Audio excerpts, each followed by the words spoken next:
We're counting down the 25 British ground beef recipes from the 1970s that have all but vanished from modern kitchens. These were the dishes that stretched household budgets through inflation, power cuts, and the chaos of a decade defined by strikes and shortages. From humble mince suppers served on candlelit tables during the 3-day week, to hearty bakes that turned a pound of beef into a meal for 6, each entry reveals how British families made do when prices rose and wages didn't. Ground beef, known simply as mince to every housewife of the era, became the protein workhorse of the 1970s. Its versatility legendary, its economy unmatched. Expect forgotten favorites pulled from battered recipe cards, dishes that filled bellies on winter evenings, and flavors forged in kitchens where every penny counted. Which lost mince classic claims the top spot? Let's begin our countdown with number 25. Number 25. Mince and skirlie stood as Scotland's thrifty answer to rising meat prices in the early 1970s. Housewives in Aberdeen and beyond stretched a single pound of beef mince, costing around 32 pence in 1972, by serving it alongside skirlie, a savory mixture of oatmeal fried in beef, dripping with onions until golden and nutty. The oatmeal absorbed the fat and flavor, turning modest portions into something substantial. Kitchen tables in granite tenements saw plates piled high, the mince glossy with gravy, the skirlie crumbling at the edges. Children scraped bowls clean, knowing seconds depended on what remained in the pan. By the 1980s, as convenience foods took hold, skirlie faded from weeknight suppers. Today, few under 50 remember the satisfying crunch of oatmeal against soft, savory mince, a partnership born of necessity that deserves remembrance. Number 24. Mince and beetroot hash emerged from the leftover culture that defined kitchens in the 1970s, where nothing edible ever saw the bin. Cold beetroot from Sunday's salad met Tuesday's remaining mince in a frying pan, combined with diced potatoes and a splash of vinegar. The result was startling in color, purple-pink streaks running through browned meat, alarming to children but beloved by mothers who knew it stretched ingredients further. Recipe columns in Woman's Own suggested serving it with a fried egg on top, the yolk breaking into the pink-tinged mess below. The earthy sweetness of beetroot cut through the richness of beef, creating a flavor that divided families sharply. You either craved it or couldn't stomach the sight. As fresh vegetables became available year-round and leftovers lost their sacred status, mince and beetroot hash vanished quietly. Number 23. Stuffed marrow with mince became the late summer ritual for families with gardens or allotment plots, solving the annual problem of oversized vegetables and tight budgets. By August, marrows swelled beyond sensible size, their bland flesh demanding inventive treatment. Housewives hollowed out the pale green giants and filled them with seasoned mince mixed with breadcrumbs, onion, and sometimes rice to stretch the meat further. The stuffed marrow baked slowly until the shell softened and the filling firmed. Women's Institute recipe books from 1974 record dozens of variations, each village claiming superiority. Children approached the dish with suspicion, prodding the vegetable casing before reluctantly admitting the filling was worth eating. When supermarkets stopped stocking marrows in favor of courgettes, the dish lost its purpose, surviving only in yellowed pages of community cookbooks. Number 22. Mince cobbler brought the comfort of scone-topped stew to tables across the Midlands during the turbulent mid-1970s. Savory mince simmered with onions, carrots, and tinned tomatoes, crowned with rounds of plain scone dough before baking until golden, and the filling bubbled at the edges. Biro flour recipe books featured variations that became staples for budget-conscious families. The scent of baking dough mingled with the rich aroma of beef, signaling supper was minutes away. Children fought over the crustiest cobbler tops. During the 3-day week of 1974, when power cuts made elaborate cooking impossible, the cobbler's simplicity proved invaluable. One dish, one baking time, dinner served. As ready meals colonized freezer cabinets in the 1980s, the mince cobbler retreated into obscurity. Number 21. Curried mince represented the adventurous edge of 1970s British cooking, bringing the exotic to terraced kitchens without alarming conservative palates. Housewives reached for tins of curry powder, adding a cautious teaspoon to browning mince along with chopped apple, sultanas, and a spoonful of chutney. The result was gently spiced rather than fiery, sweet savory in a way that suited children and grandparents alike. Served over long grain rice, itself still somewhat exotic in many homes, curried mince offered a taste of elsewhere during years when foreign holidays remained distant dreams. Good Housekeeping recipes from 1973 suggested serving it with sliced banana and desiccated coconut. The dish bridged traditional British mince suppers and the curry house culture just beginning to reshape national tastes. As authentic Indian restaurants spread and families grew bolder with spice, the mild, curried mince of the 1970s fell from favor. Number 20. Mince and onion suet pudding, steamed in basins across northern England, was a dish so dense a single slice could silence the hungriest worker.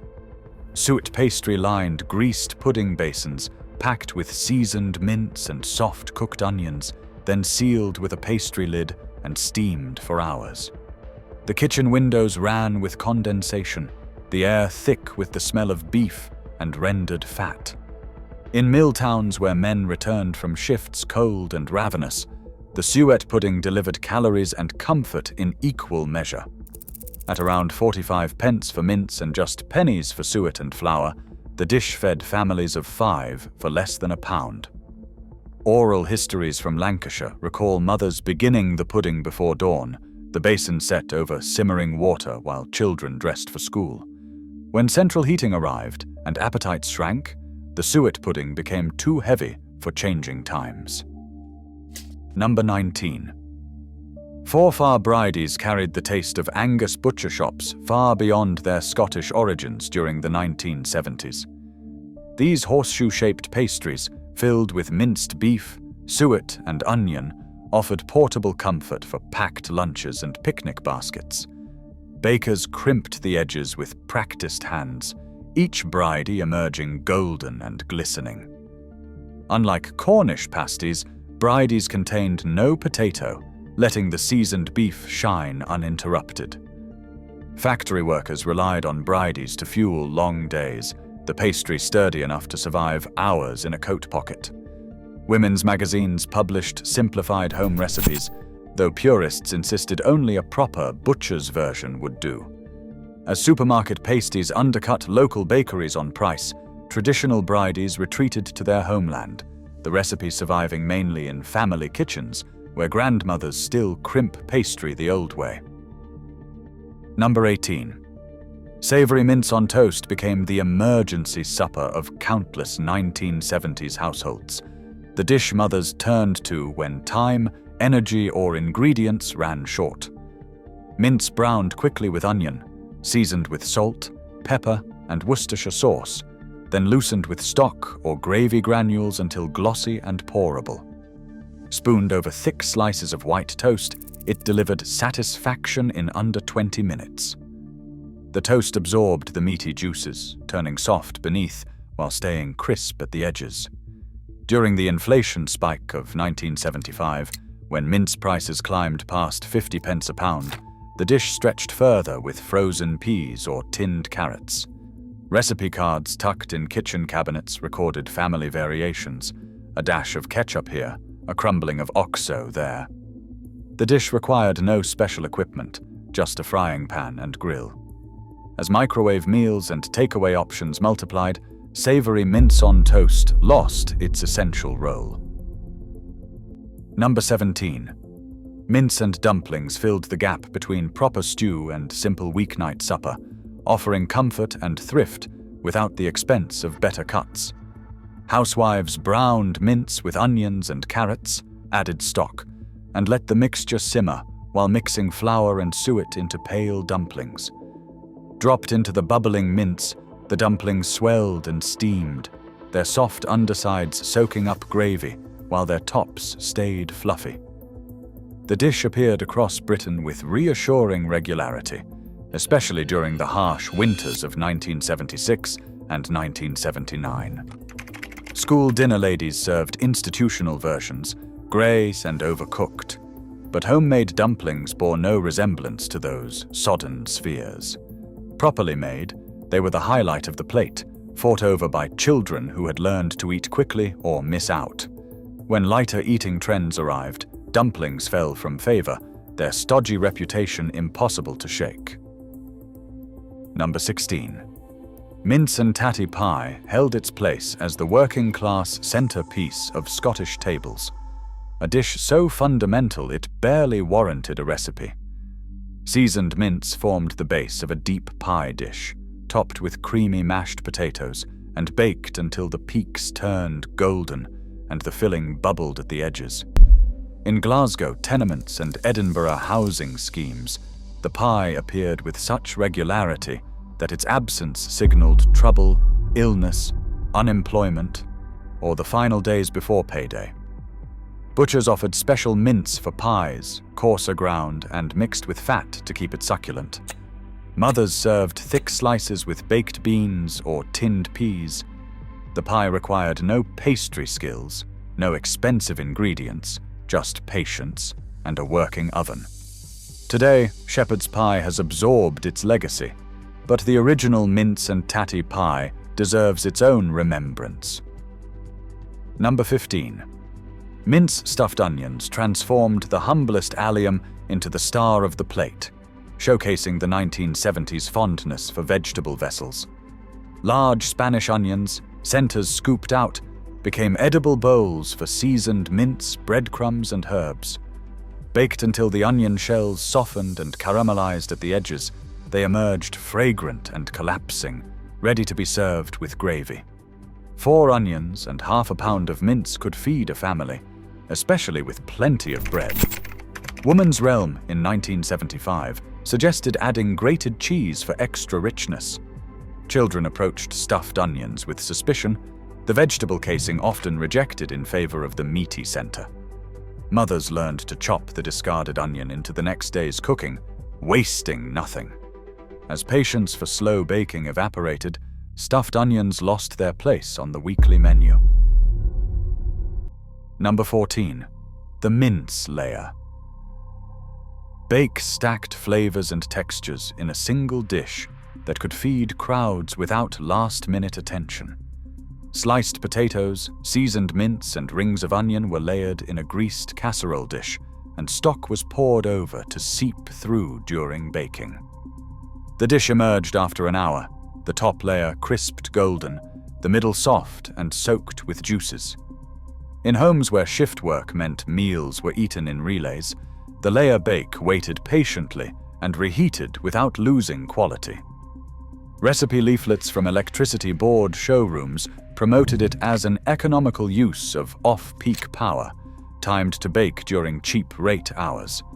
Children learned to navigate the layers, seeking out the crispiest potato and the softest onion. When one-pot convenience gave way to microwave meals, the mince layer bake lost its practical advantage. Number 13. Mince rissoles offered a crispy alternative to the familiar mince and potatoes, transforming leftovers into something approaching a treat. Cold mashed potato combined with cooked mince, shaped into flat rounds, coated in breadcrumbs, and fried until golden on both sides. The exterior crackled satisfyingly, giving way to a soft, savory center that children found far more appealing than the original components. Housewives made rissoles on Mondays and Tuesdays, using up the weekend roast trimmings. B-row recipe books offered variations with cheese, herbs, or curry powder. The smell of frying rissoles, hot fat meeting seasoned crumbs, became a familiar kitchen signature. Served with pickles, brown sauce, and perhaps chips, rissoles made leftovers disappear without complaint. As fresh mince became cheaper and thrift faded, rissoles lost their purpose.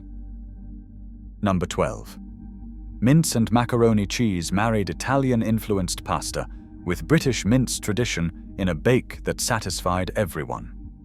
Cooked macaroni combined with savory mince, topped with cheese sauce and breadcrumbs, then baked until bubbling and golden.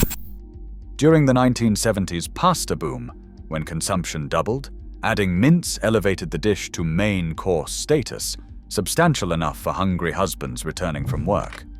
Women's magazines published recipes suggesting assembly in advance, a boon for working mothers. The cheesy top, bronzed and bubbling, prompted arguments over serving order, eldest children leveraging seniority for the crispiest corners. As spaghetti bolognese became the nation's favorite, mince and macaroni cheese lost its novelty, surviving only in school dinner nostalgia. Number 11. Mince and vegetable crumble. Inverted expectations, topping savory mince with a crunchy oat and flour mixture usually reserved for puddings. The base was a rich mince stew studded with carrots, peas, and potatoes, and it was supported by a crumble topping made from flour, butter, and rolled oats, baked until golden and crisp.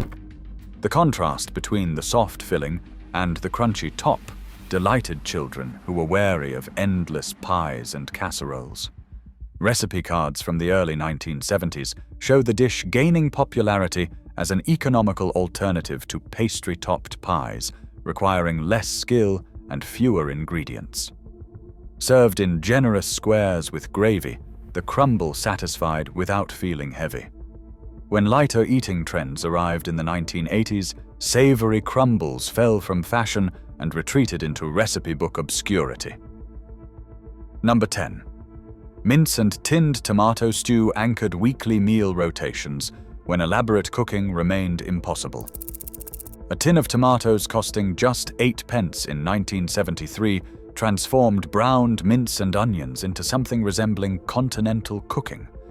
The dish required minimal supervision, simmering quietly while mothers attended to children, laundry, or countless other tasks. Variations emerged through necessity. Mixed herbs lifted the flavor, Worcestershire sauce added depth, and a spoonful of sugar balanced the tomatoes' sharpness. Working-class families from Newcastle to Nottingham ate this stew weekly, its reliability as comforting as its taste. The tin opener became the essential kitchen tool.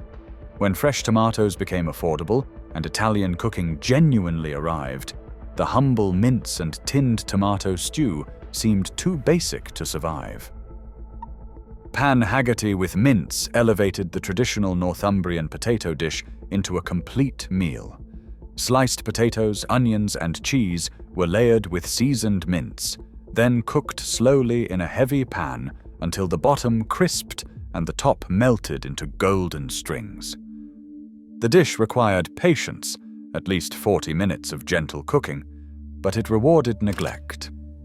In pit villages of Northumberland and Durham, pan haggerty had sustained generations, and adding mince simply made it more substantial. Flipping the pan to crisp the other side tested skill and nerve. Children gathered as the pan was carried directly to the table, portions cut like cake and served steaming. As traditional regional dishes lost ground to national convenience foods, pan haggerty retreated to its northeastern heartland. Number 8. Mince and peas pudding paired two northern staples in a combination of remarkable substance. Peas pudding, made from soaked split peas cooked with ham stock and mashed smooth, had accompanied meat in the northeast for centuries.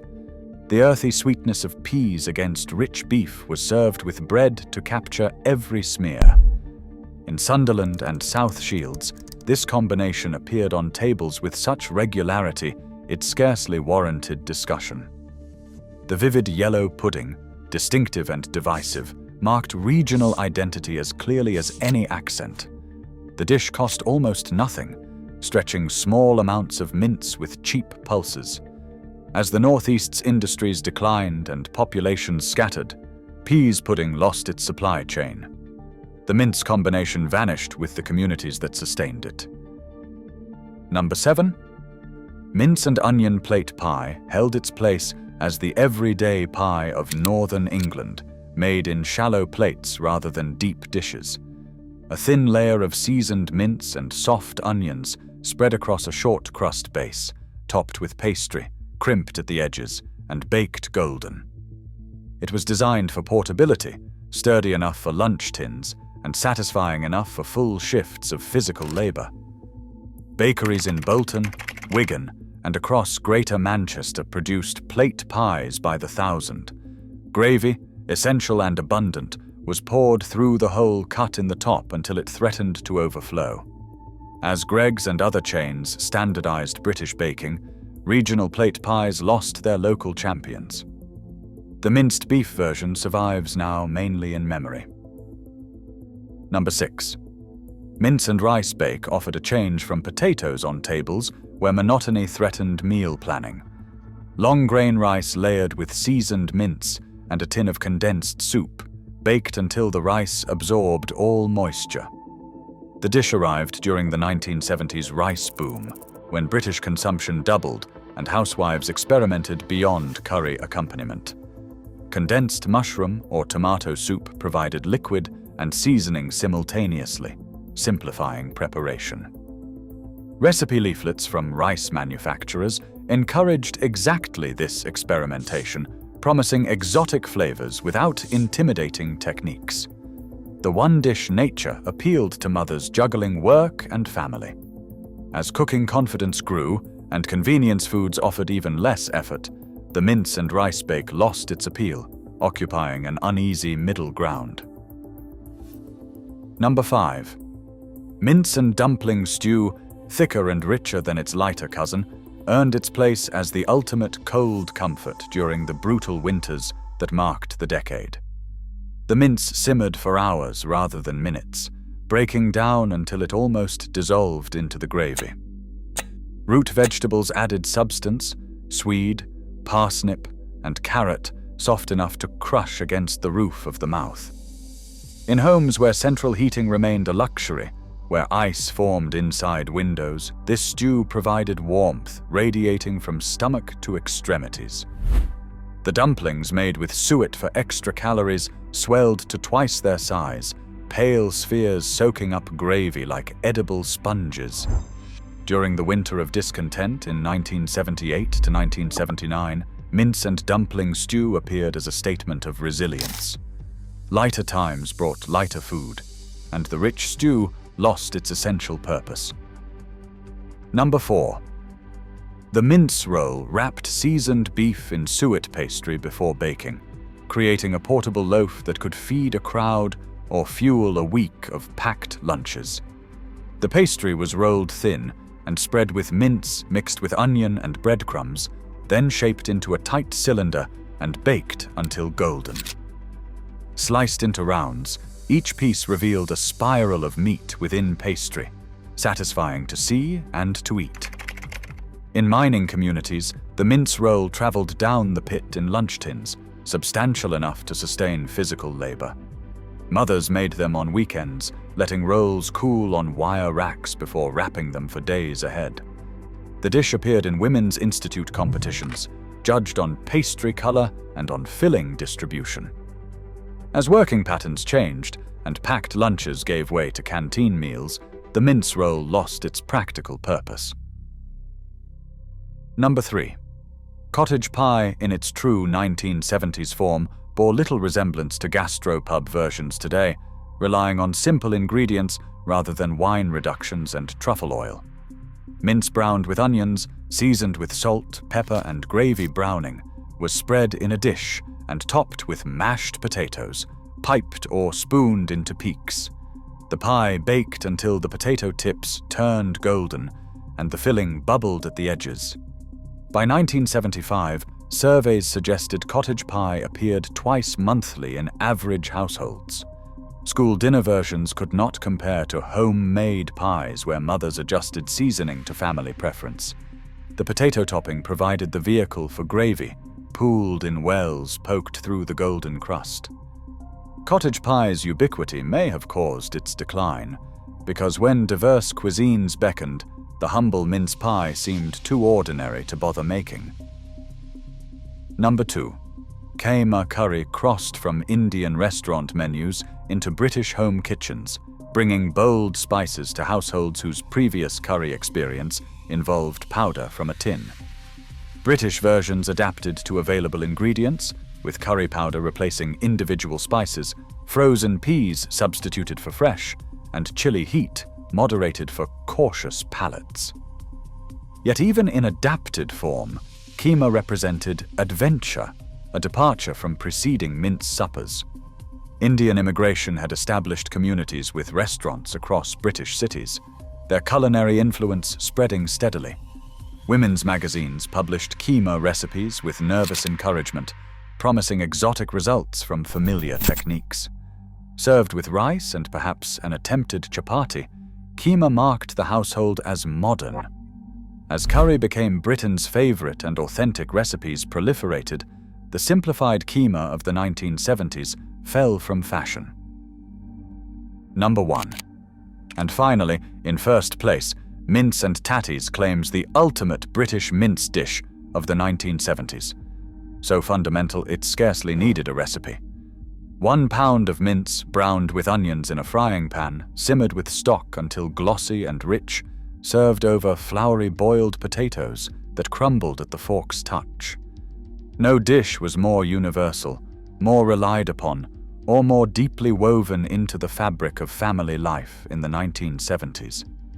From Scottish tenements to Welsh valleys, from northern mill towns to southern council estates, Mince and Tatties fed Britain through inflation, strikes, and uncertainty.